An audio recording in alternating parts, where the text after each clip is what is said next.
ক্রিজে দু প্রান্তে দুজন, একজনের হাতে বল, সেই বলেই কখনো বিষাক্ত দুসরা ছোবল, অন্যদিকে ব্যাট হাতে আরেক মহারথী, সেই ব্যাট থেকে কখনো দৃষ্টিনন্দন স্কোয়ার কাট, কখনো দুরন্ত অফ ড্রাইভ। তবে প্রতিদ্বন্দ্বিতার সেই ছবিটা পাল্টে যেতে চলেছে এবার। মাঝের এককালে দুই যুযুধান প্রতিপক্ষ হাত মেলাতে চলেছেন এইবার।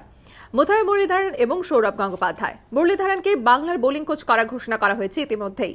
এবার নতুন চমক, বাংলার ব্যাটিং কোচ হতে চলেছেন সৌরভ গঙ্গোপাধ্যায়। আগামী মৌসুমে বিশ্ব ক্রিকেটের দুই জিনিয়াসে কোচিং পেতে চলেছে বঙ্গ ব্রিগেড। লক্ষ্য বাংলা ক্রিকেটকে নতুন উচ্চতায় নিয়ে যাওয়া।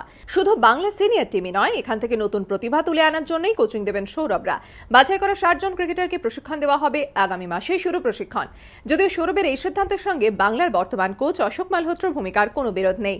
বস্তুত বাংলা থেকে সেরা ক্রিকেট প্রতিভা তুলে আনতে উপযুক্ত প্রশিক্ষণ দিয়ে অশোক লক্ষ্মীদের হাতে তুলে দেওয়াই সৌরভের লক্ষ্য। অশোক মালহোত্রার কোচিংয়ে ইতিমধ্যে সফল বঙ্গ ব্রিগেড। রঞ্জি সেমিফাইনাল পর্যন্ত পৌঁছেছেন লক্ষ্মীরা। এবার সৌরভ মুরলীর মিডল স্ট্যাচে সেই পারফরমেন্সেরই ধার আরো তীক্ষ্ণ হয় কিনা সেদিকে তাকিয়ে cricket Mahal. But I am very happy. আমার খুব ভালো লাগছে সৌরভ নিজের এই এরকম একটা ডিসিশন নিয়েছে।